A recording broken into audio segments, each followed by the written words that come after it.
Mediante, nosotros en este tercer bloque quisiéramos repasar un poco la historia, ¿ah? De dónde venimos, qué somos, hacia dónde vamos, pero el de dónde venimos.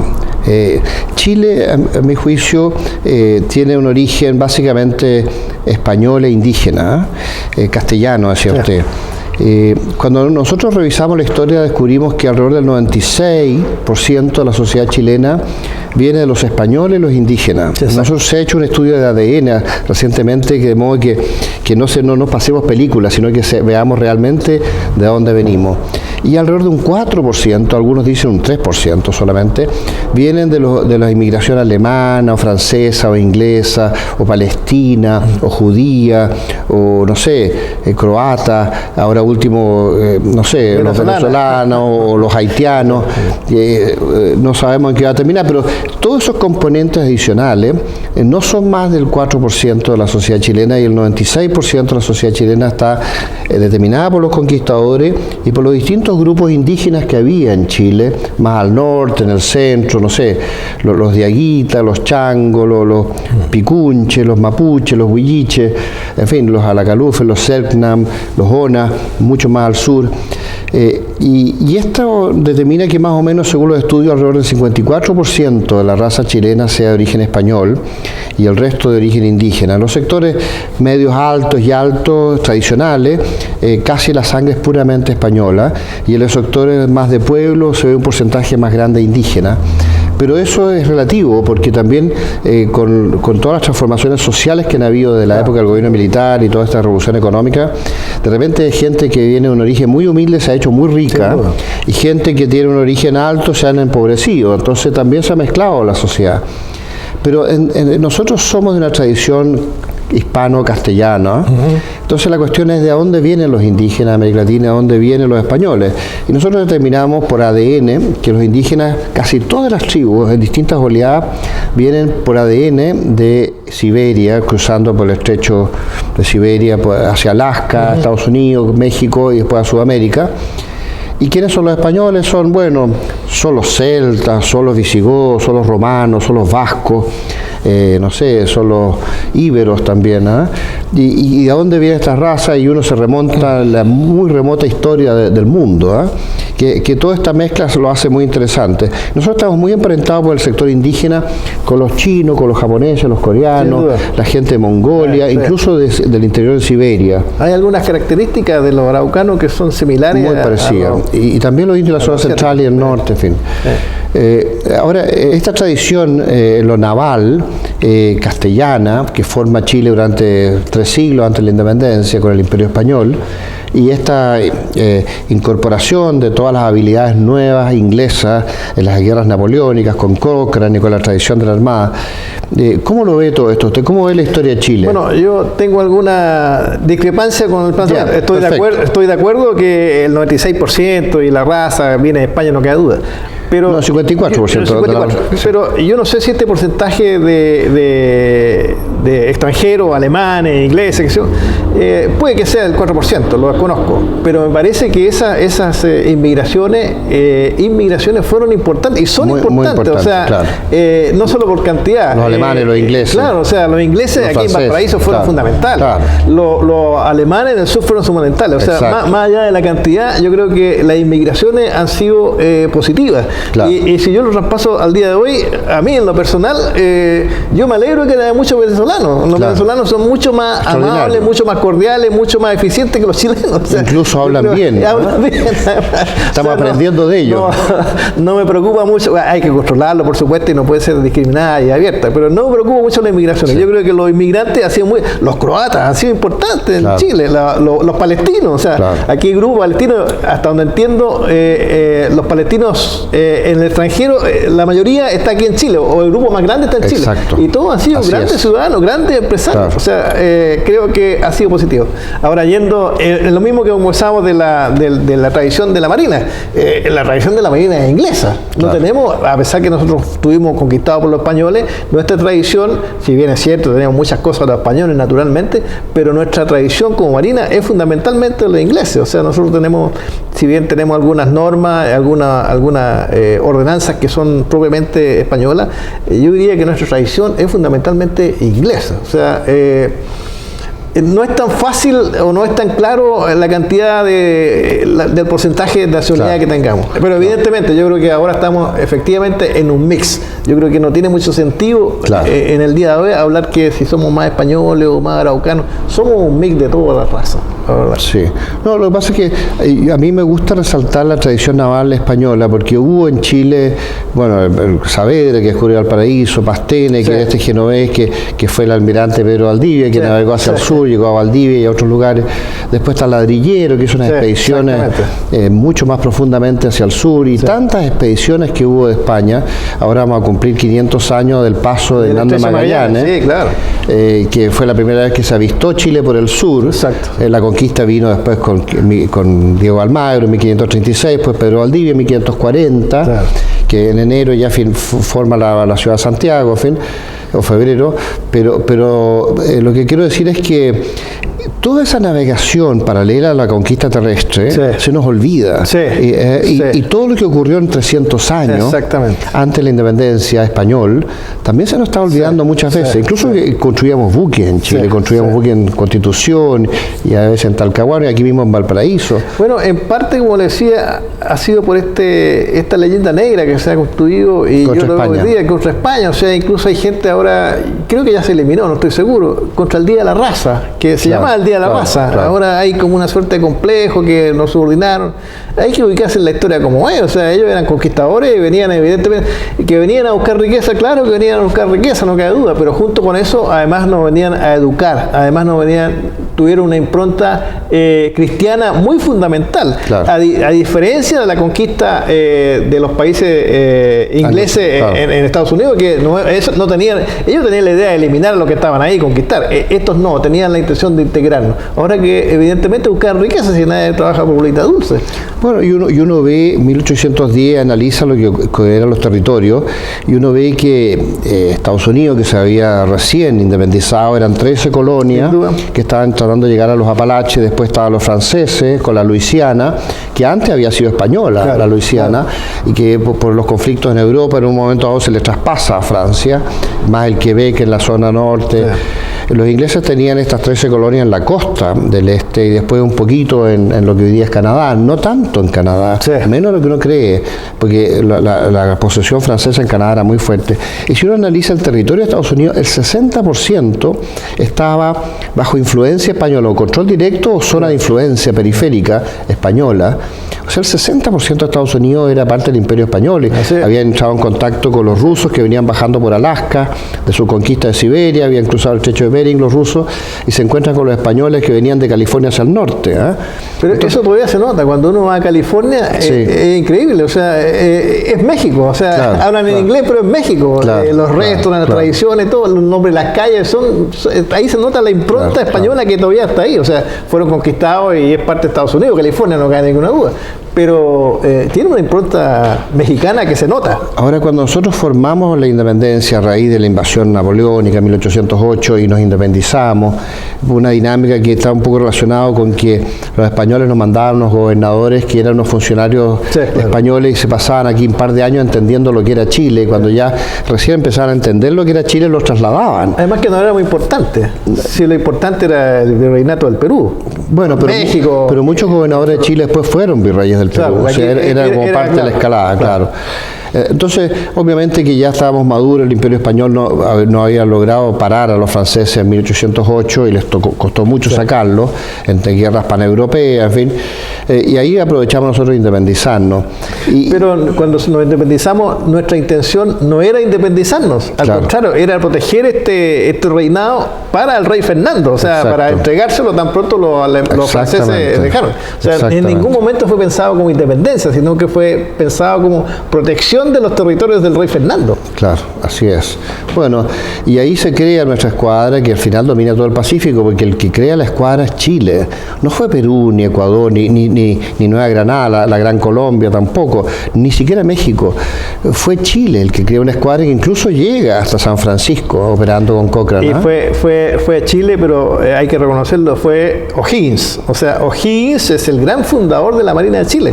¿Y por qué? Porque tenía una mentalidad inglesa. Si él estudió, se fue de joven, estuvo 4 años. Yo creo que fue Carrera, pero eso no nos vamos a poner de acuerdo. No, yo creo que el pilar... Carrera trajo la flota antes. Carrera trajo los primeros buques y todo el intento. Y se los quitaron. Pero a mi juicio, el rol fundamental en la creación de la Marina, con su ministro Centeno, el esfuerzo económico tremendo que hizo, fue de O'Higgins. O sea, yo creo que si no tenemos un presidente o un gobernante con la visión y la tenacidad de O'Higgins y con la mentalidad marítima que tenía, no llegamos a ninguna parte. Sí, pero también la tenía Carrera y a él no le permitieron traer su flota a Chile. Yo estoy de acuerdo. Lo capturaron, sí, claro. lo convidaron a almorzar, sí. Martín de Pueyrredón con sus oficiales y lo tomó preso y le quitó su flota. Sí. Y Carrera después, además de esos 5 buques que iban a llegar uno detrás de otro a Estados Unidos, él tenía planeado traer otros 12 buques detrás de los 5 y él con esos 5 más 12 pensaba capturar otros buques españoles y agrandar la flota. Incluso traía artesanos, arquitectos para construir buques en Chile, a raíz de que habían quedado cesantes porque se había acabado la guerra con Inglaterra que duró entre 1812 y 1815. Carrera trae a Chile esta flota en 1817, o sea, recién después de terminar la guerra, y estos artesanos él quería crear una industria naval y tecnológica para fabricar de cañones y todo en Chile y crear una base industrial de armamento naval y derivado de una capacidad industrial. Eso no se lo permitieron. Y ahí yo reconozco las divisiones entre O'Higgins y Carrera que fueron muy nefastas. Y todavía sigue la rivalidad y efectivamente yo estoy de acuerdo en que de alguna forma O'Higgins se ha llevado todos los méritos desconociendo lo importante rol que jugó Carrera. Pero dicho lo cual, yo reafirmo que la escuadra de Chile, la escuadra libertadora, se construyó, se conformó y se organizó gracias a O'Higgins. Sí. Bueno, historia podemos hablar mucho. Sobre todo entre O'Higginistas y carreristas. Yo no soy de ni uno ni otro, yo soy chileno y reconozco los méritos de los dos. Nosotros por los Prietos estuvimos muy cerca de O'Higgins, de mi familia, en la época de la independencia. Claro. y por los Freire también. Mi mamá era Vial Freire, era bisnieta de Ramón Freire. Hasta que hubo un rompimiento también entre Freire y O'Higgins y finalmente Freire reemplazó a O'Higgins en la última etapa, en fin. Y así que, bueno, Prieto estuvo con Carrera sirviéndolo y después estuvo con O'Higgins. Ahora, los Prietos siempre estuvieron muy cerca de O'Higgins. Así que yo no podría traicionar lo que hizo mi familia, pero revisando la historia, al igual que Benjamín Vicuña Maquena, a mí se me ha agrandado Carrera. Se me ha agrandado Carrera y espero que la Armada algún día reconozca todos los esfuerzos que él hizo por crear una Armada.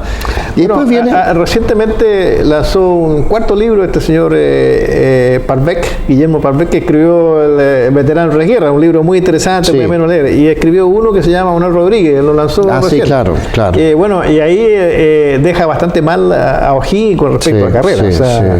Bueno, empezaron a perseguir y a asesinar a las personas claves que eran carrerinas. Y bueno, y el libro tiene, no sé, uno podrá estar de acuerdo o no, pero tiene documentos que uno dice, bueno, es bastante... El general Álvarez, argentino, habría sido el que ejecutó directamente a Manuel Rodríguez por orden de la logia, donde O'Higgins tenía un rol importante, en fin. Pero me llama la atención que pasando tantos años, ya más de 200 años, y todavía esta esto preocupa. Es preocupante, la verdad. Ahora, después nosotros estuvimos en el gobierno de Prieto, que se empieza a organizar la República. Mucha gente piensa que es Portales. Nosotros hemos estudiado el tema. Portales no estaba en el gobierno de Prieto. La gente no sabe eso. No estaba en el gobierno de Prieto. Pero fue ministro. No fue ministro solamente el año 36. Claro. Cuando Prieto asume como presidente, Portales renuncia. Él había sido ministro de Tomás de Ovalle. Y entre el 31 y el 36 Portales no estaba. Estaba aquí en Valparaíso, entre paréntesis. Y estaba creando un batallón de guardia cívica. Y Prieto lo llama el 36 porque dice, tenemos problemas con la Confederación Perú-Boliviana, con Andrés de Santa Cruz. Usted ha vivido muchos años en Lima y en Callao y usted conoce muy bien a la sociedad peruana y me gustaría que me explicara cómo van a reaccionar y quién es quién y cómo van a pasar las cosas. Así que le insistió mucho. Portales no quería.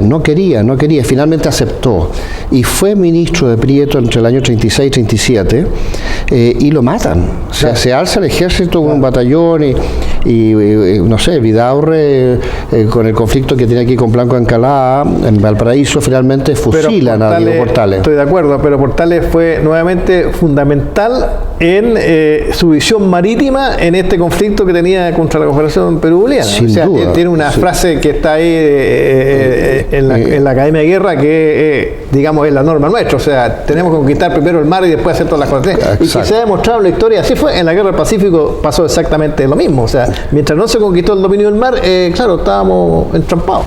Claro. O sea, yo a Portales, estamos hablando aquí, no sé, el comandante Garrido y después el comandante Angulo, la captura de los buques en Callao. Yo como marino me reconozco a O'Higgins y a Portales como hombre visionario. ¿Usted sabe quién organizó la escuadra de Cochrane? Antes que llegara Cochrane, fue Prieto. El coronel Prieto, bajo las órdenes de Centeno, pero el que hacía las operaciones de montar los buques era el coronel Prieto. Y después Prieto fue comandante jefe de la Armada en el gobierno de Bulnes. Y Prieto era un obsesionado por las cuestiones navales. Así que cuidado. Yo sé que hay un relato de que Portales es el hombre. Y ese relato lo inició Prieto, porque cuando Portales muere, asesinado, Prieto se obsesiona por crear a Portales como un mártir del Estado. Claro. Y él le pide al secretario Andrés Bello, que estaba trabajando en las relaciones exteriores, que le junte documentos o cartas o alguna cosa que haya escrito Portales, y él consigue cartas con amistades que se había intercambiado, y así se van recopilando y se recopian las cartas que haya escrito Portales para crear una historia de Portales, no y esa historia Portales la hace Prieto. Pero esas cartas tenían contenido, o sea, no sin duda que tenían, o sea, sin duda que tenían contenido, pero se llega a decir hoy día que el gobierno era de Portales. El gobierno nunca fue de Portales. Y ahí hay un error histórico, hay un relato equivocado.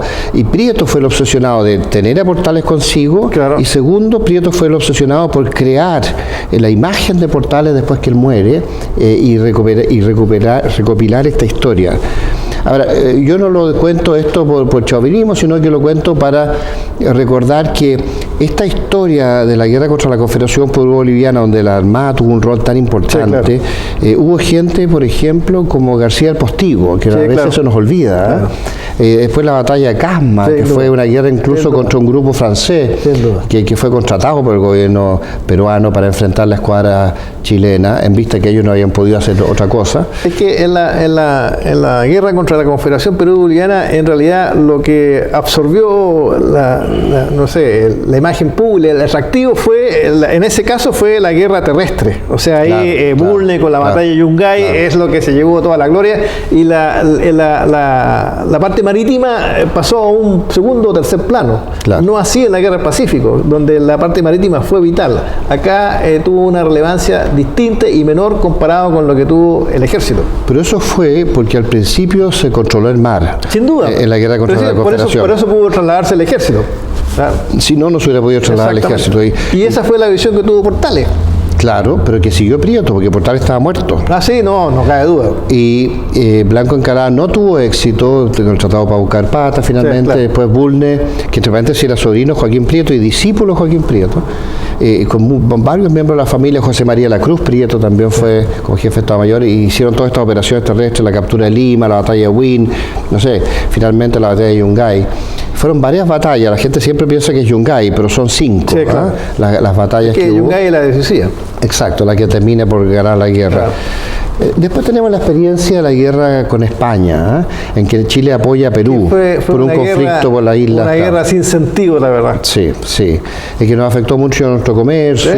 Claro. En fin. A Valparaíso fue bombardeado y destruido, construcciones los almacenes, la aduana. Nuestra marina mercante no se recuperó nunca más. Ahora, esta capacidad naval de Chile que decae y vuelve a resurgir y decae, y a raíz de la experiencia con España se piensa que hay que comprar estos blindados y hay que comprar otro par de corbetas, y Chile toma conciencia de la necesidad de controlar el mar a raíz de la guerra con España. Yo estoy de acuerdo, pero ojo con esta conciencia, nuevamente una conciencia, sí es cierto, y se compraron los dos blindados, pero poco antes de la guerra del Pacífico esos blindados se pusieron a la venta precisamente por problemas económicos. Entonces esta mentalidad hasta por ahí nomás, porque como con dos dedos de frente uno piensa mirando para atrás, claro, sentado aquí mirando la historia para atrás es fácil, pero nosotros tuvimos a punto, no tuvimos compradores, porque si hubiéramos tenido compradores, esos buques se venden y no sé qué haríamos eso en la guerra del Pacífico, porque eso fuera nuestro poder naval, era ese.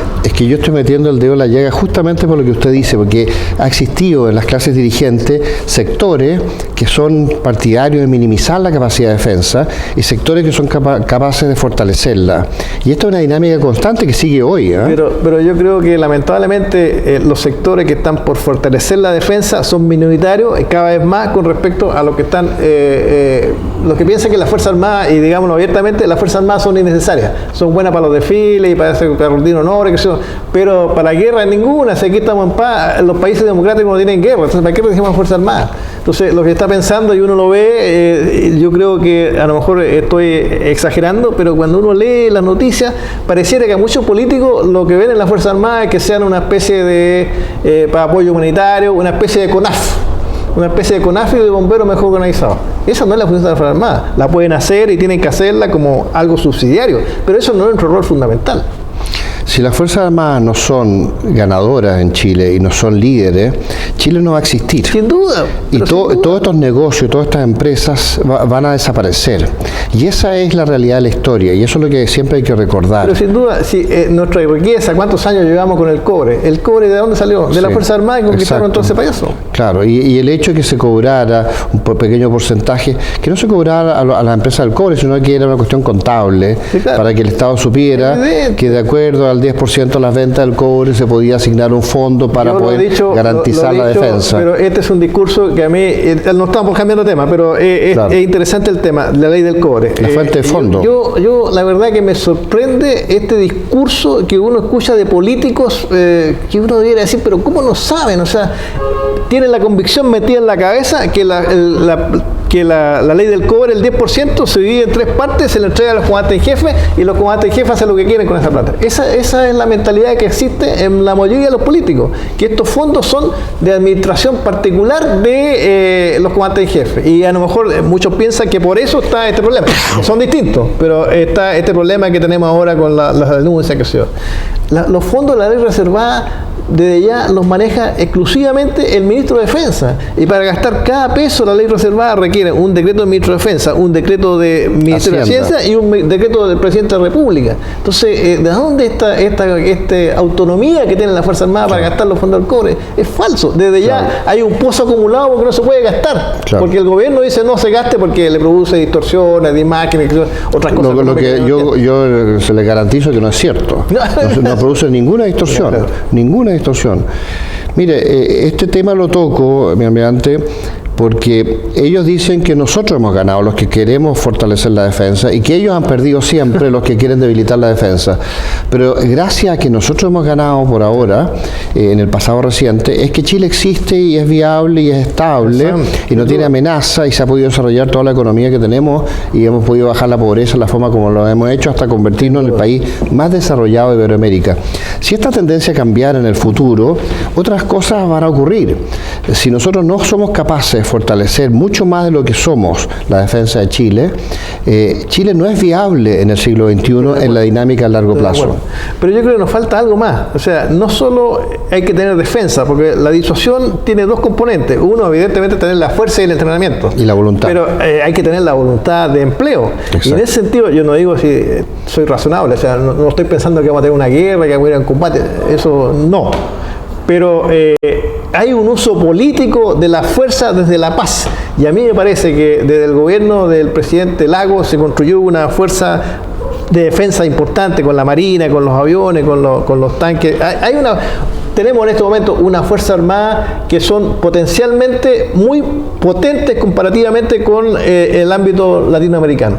Pero sin embargo, yo creo que esa fuerza no ha sido utilizada políticamente. Me da la impresión que no hay una suficiente integración entre el ámbito de la defensa y el ámbito de las relaciones exteriores. Mientras la Fuerza Armada piensa que ellos son los empolvados y ellos piensan que nosotros somos los halcones, no vamos a llegar a ninguna parte. Yo estuve en el Estado Mayor de la Defensa por allá a mediados de los 90, y había un delegado de Cancillería que era don Luis Palma, un hombre muy conocido de la historia, muy enamorado de la Marina, que hizo un gran papel, pero desapareció. O sea, ojalá que haya gente del Ministerio de Relaciones Exteriores en defensa y gente de defensa en Relaciones Exteriores. Y cuando nosotros hacemos los juegos de guerra, a mí me parece absurdo que hagamos un juego de guerra sin que no esté presente, por ejemplo, los que van a ser los diplomáticos. O sea, hay una disociación no una disociación, estoy exagerando, pero no hay suficiente comunión entre defensa y relaciones exteriores. Entonces, no solo basta con tener la fuerza, sino que además hay que tener una convicción de que este es una visión de país. La disuasión no la produce solamente la Fuerza Armada, la disuasión es la capacidad económica del país, la organización interna, sus instituciones, todo eso es lo que produce una institución. Y todo eso tiene que estar coordinado, no es cuestión solamente de defensa. Sigamos en el cuarto bloque, porque terminamos el tercer bloque. Todo el tiempo pasa muy rápido, pero está muy interesante realmente, y vamos a hablar sobre la Marina del futuro y lo que debiéramos hacer. Perfecto.